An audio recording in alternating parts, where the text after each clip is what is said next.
जय हिंद। नमस्कार। आप सभी का स्वागत है तिरंगाधारी जीके के एक बहुत ही इम्पोर्टेंट वीडियो में। इसमें हम जानेंगे सिंधु घाटी सभ्यता के 11 महत्वपूर्ण स्थलों के बारे में। ये वीडियो आपके कॉम्पिटिटिव एग्जाम के लिए बहुत ज़्यादा इम्पोर्टेंट होने वाला है। Famous sites of Indus valley civilization. Because Indus valley civilization एक ऐसी सिविलाइजेशन है जो भारत की पहली नगरीय सभ्यता के रूप में जानी जाती है।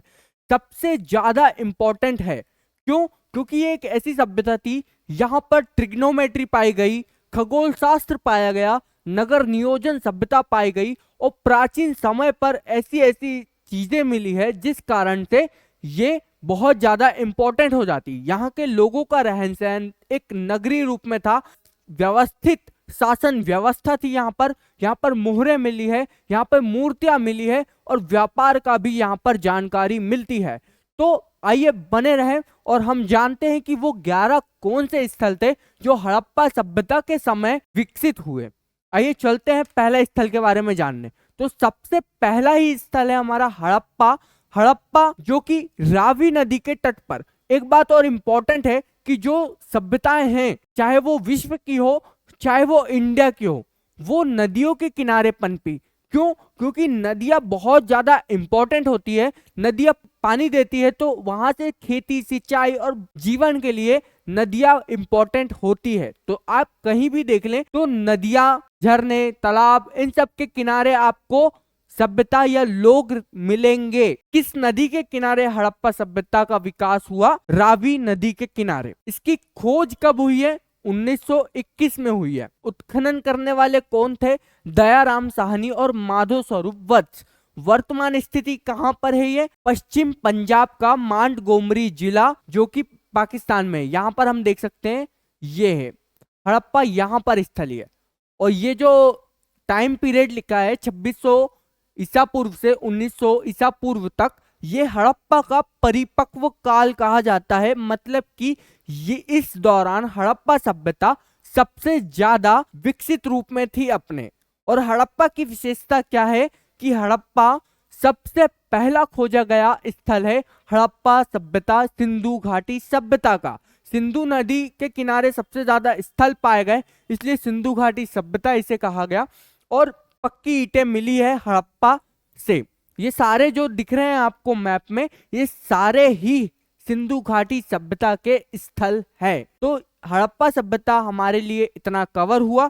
अब हम अगला चलते हैं मोहनजोदड़ो के बारे में, जिसे मृतकों का टीला भी कहा जाता है और सबसे अच्छा व्यवस्थित इलाका भी ये ही है।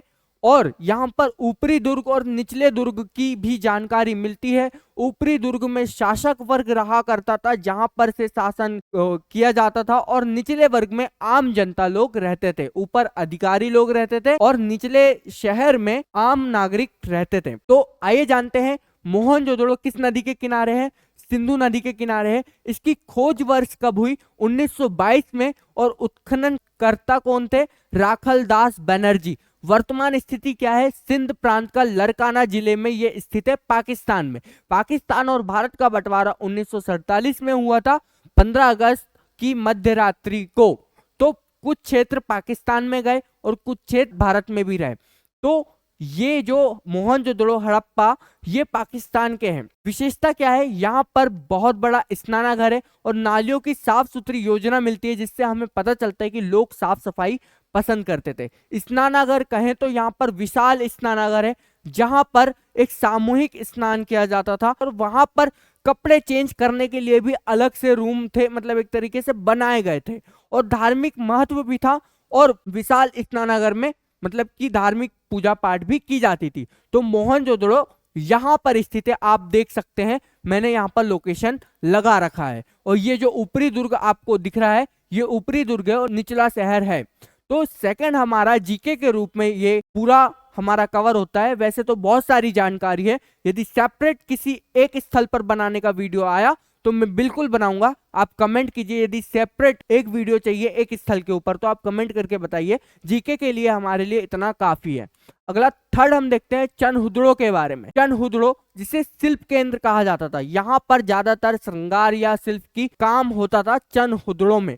ये कहां पर स्थित है? सिंध प्रांत पाकिस्तान में ही स्थित है। और किस नदी के किनारे है? सिंधु नदी के। इसकी खोज हुई है 1931 में। उत्खनन करता कौन थे?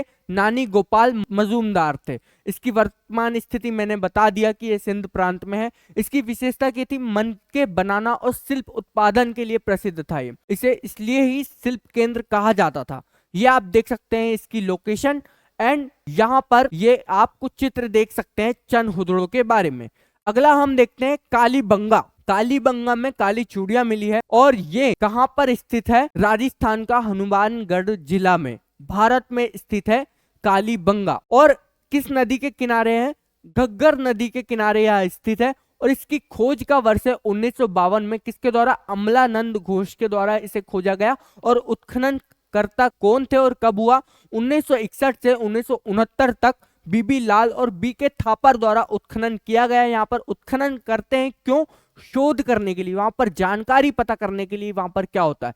पुरातात्विक साक्ष्य हैं ये, क्योंकि उस समय ऐतिहासिक रूप से लिखित प्रमाण कुछ नहीं मिले। हड़प्पा सभ्यता एक ऐसी सभ्यता है जहां पर लोग पढ़े लिखे बहुत थे, हर चीज जाना करते थे, लेकिन वहां की जो जानकारी है, लिखित प्रमाण मिलते भी है तो उसे पढ़ा नहीं जा सकता, क्योंकि वहां की लिपि कैसी है?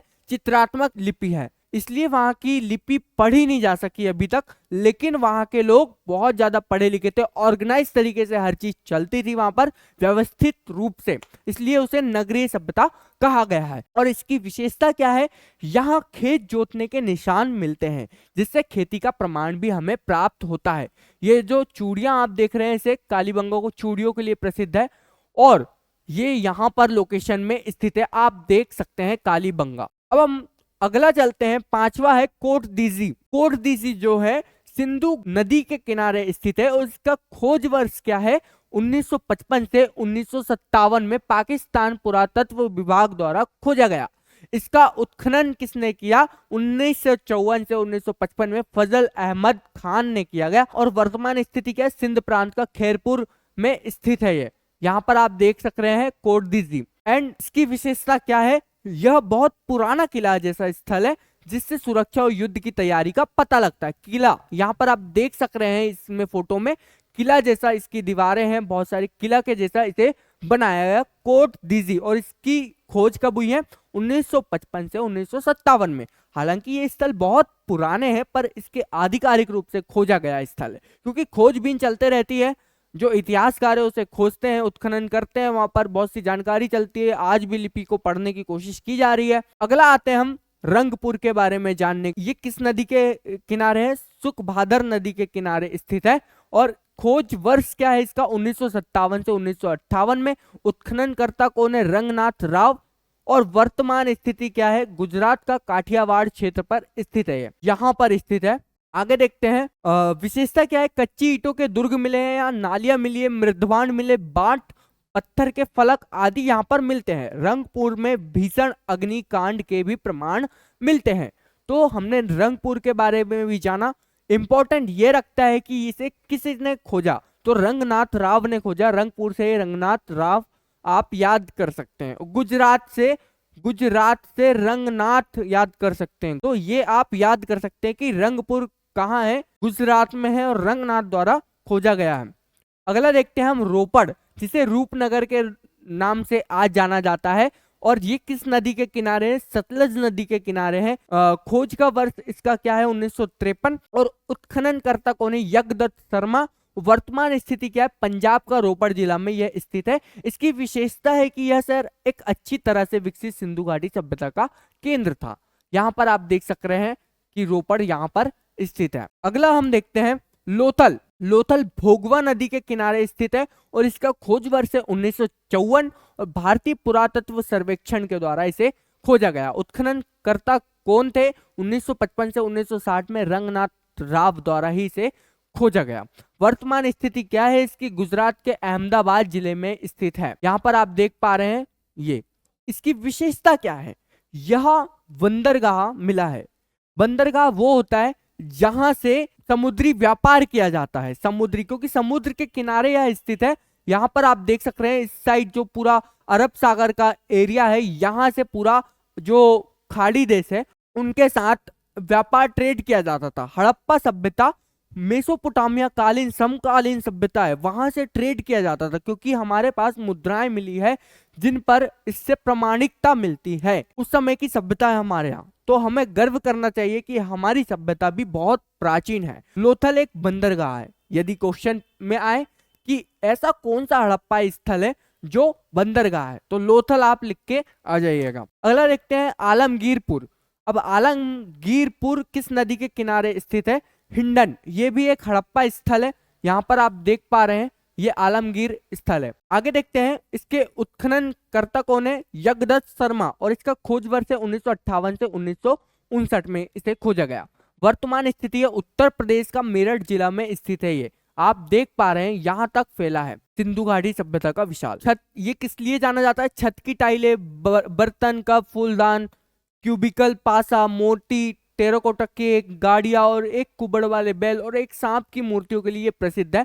वैसे हड़प्पा सभ्यता बहुत ज्यादा विकसित थी और काफी सारी जानकारी हमें मिलती है कि ऐसी सभ्यता भी हमारे यहाँ थी। अगला देखते हैं हम बनावली के बारे में। बनावली जो कि 1973 में खोजा गया हड़प्पा स्थल है, और यहाँ पर किस नदी के किनारे स्थित है? रंगोई नदी के किनारे स्थित है। इसके उत्खननकर्ता कौन? रविंद्रनाथ बिष्ट है। वर्तमान स्थिति है हरियाणा का फतेहाबाद जिला। विशेषता है इसकी कई तरह की वस्तुएं मिले, जैसे कि मोहरे, बांट, अर्धकीमती पत्थर और टेराकोटा की वस्तुएं। यहाँ पर आप देख पा रहे हैं ये स्थित है बनावली। अगला देखते हैं धौलावीरा। धौलावीरा सबसे ज्यादा इंपॉर्टेंट है, इसके लिए काफी सारे आज प्रोजेक्ट चल रहे हैं। धौलावीरा को एक स्मार्ट सिटी बनाने के लिए प्रयास किया जा रहा है, और ये यहाँ स्थित है गुजरात में। ये लूनी नदी के किनारे स्थित है। खोज का वर्ष इसका है 1967 से 68 में खोजा गया। ये उत्खननकर्ता कौन थे? जगतपति जोशी। वर्तमान स्थिति यहाँ गुजरात में ये स्थित है, और फेमस किस लिए? ये शहरी योजना और जल प्रबंधन प्रणाली के लिए स्थित है, और 2021 में यूनेस्को विश्व धरोहर स्थल के रूप में इसे अपनाया गया है। 11 हमारे हड़प्पाई स्थल। और मैं धन्यवाद करने से पहले आपको और इम्पोर्टेंट जानकारी बताना चाहूंगा कि हड़प्पा सभ्यता एक ऐसी नगरीय सभ्यता थी जो भारत के लिए गर्व का काम करती है, गर्व दिलाती है कि हमारे देश में ये सभ्यता पनपी। और इसका पतन के लिए काफी सारे कारण दिए जाते कि प्राकृतिक कारणों से इसका पतन हुआ या आर्यों का आक्रमण हुआ, लेकिन आर्यों के आक्रमण की थ्योरी को आज नकार दिया जाता है। काफी सारी नदियां यहाँ पर थी, तो नदियों के मार्ग बदल लेने से इस सभ्यता का अंत हुआ, या लोगों ने बहुत ज्यादा पलायन कर लिया, या एकदम से यहाँ पर सूखा बाढ़ को सहन नहीं कर पाए यहाँ के लोग। इस सब के कारण सिंधु घाटी सभ्यता का पतन माना जाता है।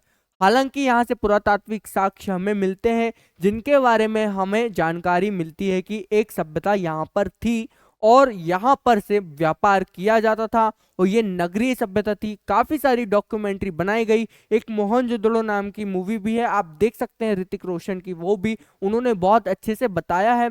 हमारे चैनल से जुड़कर ऐसी जानकारी प्राप्त करते रहें, और कमेंट जरूर करें हड़प्पा सभ्यता के लिए आप कौन से स्थल पर आप जाकर वहां पर देख सकते हैं, और आप अभी तक कहीं गए हो तो आप बताएं कमेंट करके, और आपको कौन सा हड़प्पा स्थल अच्छा लगता है और आप कौन से विषय में वीडियोस चाहते हैं, आप कमेंट जरूर करें। जय हिंद, जय भारत, वंदे मातरम।